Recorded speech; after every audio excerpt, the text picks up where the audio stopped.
Welcome. You're listening to Doopy Deep with Dr. Nikki. This is the place where witty, irreverent, opinionated perspective meets serious, fact-based discussion. Featuring our host, Dr. Nikki Coleman, and her co-host, Tomas Bell. You can also join in the discussion during our live tapings by following us on Spreaker.com. Now, the doctor is in. It's time to get Doopy Deep. Good afternoon. I always say that, and then I realize not everybody's listening in the afternoon. You might be listening to this in the early morning, but welcome back. I'm going to change my language. Welcome back to Doopy Deep with Dr. Nikki and my notoriously slow sipping colleague. So, Miles, that was your lead in right there. I was giving you time to do your sip. Hold on. I didn't do it right. Hey, Dr. Nikki. Or should I say, do, just to all the listeners, just so that I don't know if you heard it. Oh my God. But so embarrassed. Dr. Nick, Dr. Sister Professional was just tweedly-deedling before we came on the air with a do. And I was trying to sample it because I want to drop a house track later on. Do. So if you hear it at the clubs, it's Dr. Nikki branching out. I want all my royalties. With a psychological house beat. That's what she's doing. Listen, I like to keep a tune in my heart, as you let me know, you do. many times. And keeping a tune in your heart is great for today's discussion of why life won't let me be great.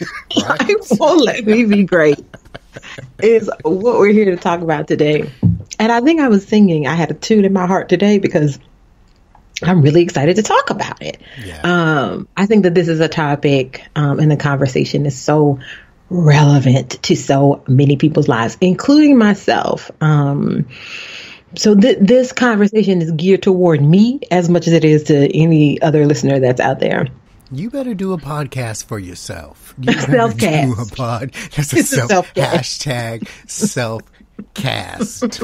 I'm not mad. Listen, if there's no benefit to me, then there's no benefit. And that's a direct quote from Tomas Bell.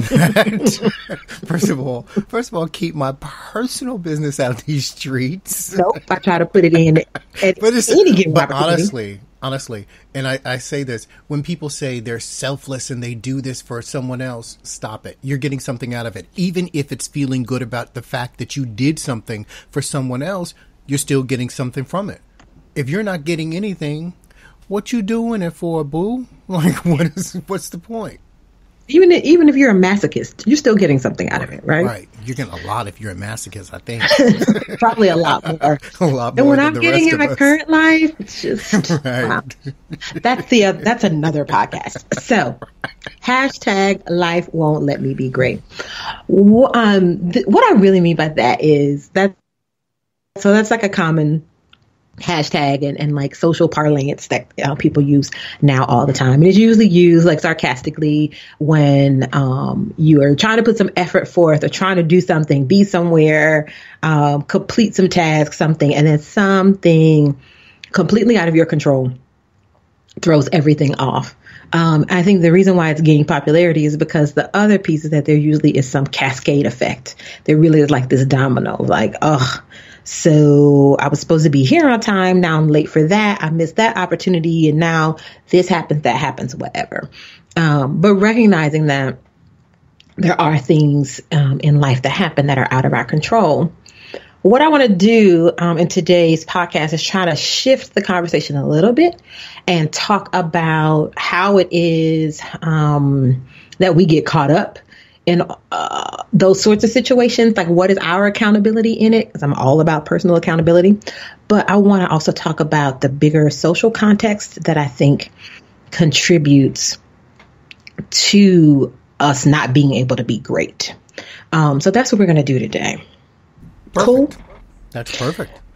So I was telling Tomas about this, and so I'm hoping other people have seen this too. There's this meme going around. There's like two different versions of the meme that we found. One is like I think more geared towards like younger folks or kids, folks that are in school, and then another one that is a little bit more maybe for quote unquote adult population or those outside of like a schooling setting. But it's always this meme where it's always like me trying to keep a 4.0 GPA, pay all of my bills, build my credit, eat healthy, drink enough water, et cetera, et cetera, right? It's this laundry list of tasks that a person is trying to do. And the meme always includes this picture of somebody either looking like they're at the end of their rope, like just totally stressed out. Oh, hello. And okay. Or somebody that, there's one with like a picture of Mindy Kaling from The Office, but it was one time when like she had the flu or something. So it's like people looking haggard or overwhelmed or stressed. And I think that is so apropos of so many people that I know. So just like last week, a friend of mine posted this on social media, and I'm going to leave them with their anonymity. And it says, how do you manage to eat well, be excellent in your profession, develop and maintain a relationship with God, cook meals, save coins, spend time with your boo, work out, look halfway decent at least 20% of the time, and get 8 hours of sleep? Question mark. Asking for a friend. I can do all of those things online. You need good Photoshop, good filters. A nice Snapchat filter will do you right. You can do all those things. First of all, if you don't have the right filters in life, you just might as well give up today. Like that may be one of the main life lessons from today. When you walk with the right filters. Choose the right filters. Hashtag I'm here for the filters. And so that, again, friends with this person. I'm friends with this person in real life. I'm friends with this person on social media. And that came up. And my immediate response was to comment. And I'm not a big commenter. I'm not always one to like have something to say in those contexts. But my immediate response was, you don't. And anybody that says that they do is lying. And that's what I know to be true. I stand on that. But to your point, Tomas, is that I think what's happening is if you look at somebody's life from the outside in, and this has always been true. I really like to go by the idea like there's really nothing new under the sun. This has always been true. But if you look at someone's life from the outside looking in, there's always the appearance thereof. Right? That you are perceiving them through your lens. I think what social media has let us do is take that concept and that experience and amplify it on steroids. And so we have this experience in which we are looking at other people's lives through the social media lens, through posts, through pictures, through filtered pictures, through strategically timed and placed pictures. And we are perceiving that as a reality. And then in some way, using that standard or assumed reality as a reflection for what we should be doing for our own lives. And I think that is problematic and gets us in a lot of trouble. I completely agree. Especially when you can't live up to your own online expectations. It becomes problematic. Seriously. And that's the other side of it. I do think that, and so I said earlier, I want to talk about like the context. And so I think that I think social media is a very real part of the context.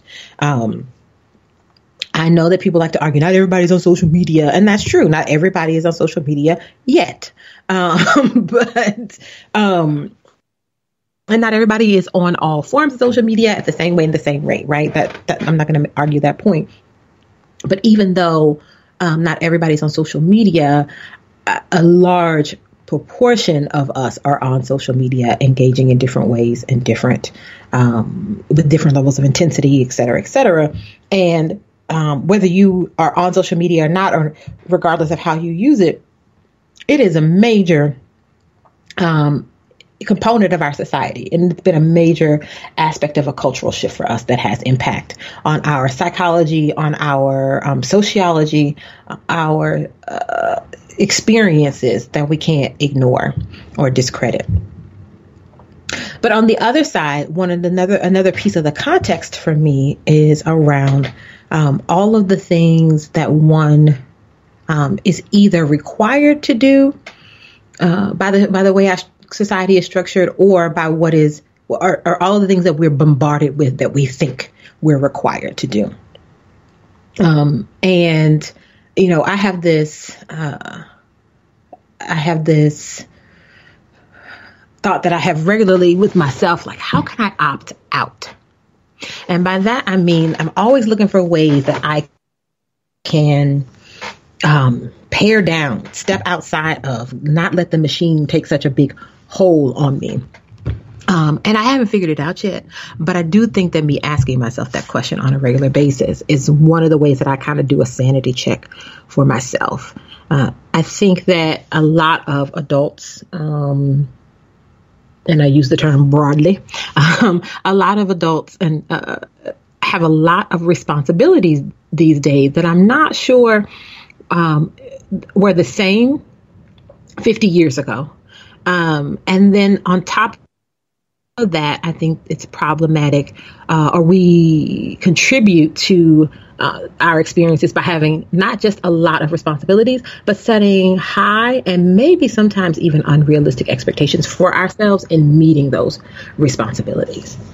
And so I really think that is having an undue negative psychological impact on a lot of us, which is how those memes have come about and have become so popular, because people are really trying to do too many things and do them in a way that looks good without giving a lot of attention to doing things that feel good to them, or doing things that are even important to them. But thinking there's like this prescription for how to be great, for how to be healthy, for how to be whatever the standard is, and tirelessly going after that thing. Well, here's a question. Do you think people are doing that because they want it themselves? Or are they doing it for other people? What do you think some of the motivations behind that, or some of the motivations are behind that?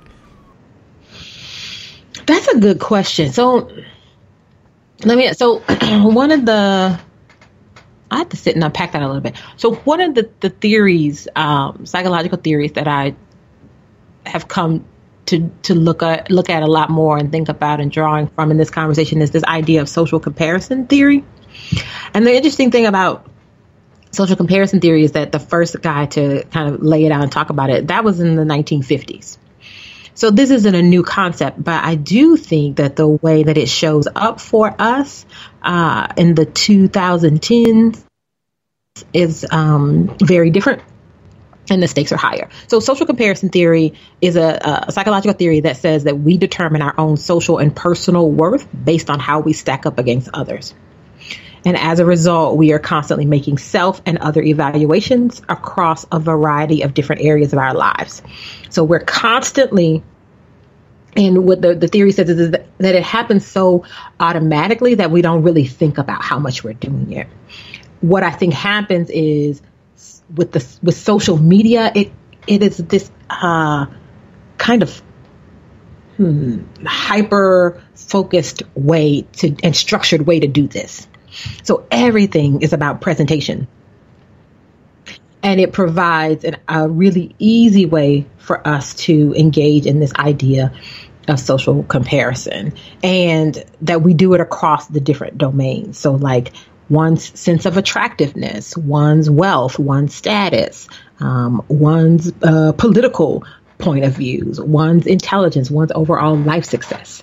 I've talked to folks who, like I said, somebody was in my feed posting pictures of the his and her Rolodexes. Like, I know for a fact y'all can't afford those Rolodexes, but y'all putting them on social media, right?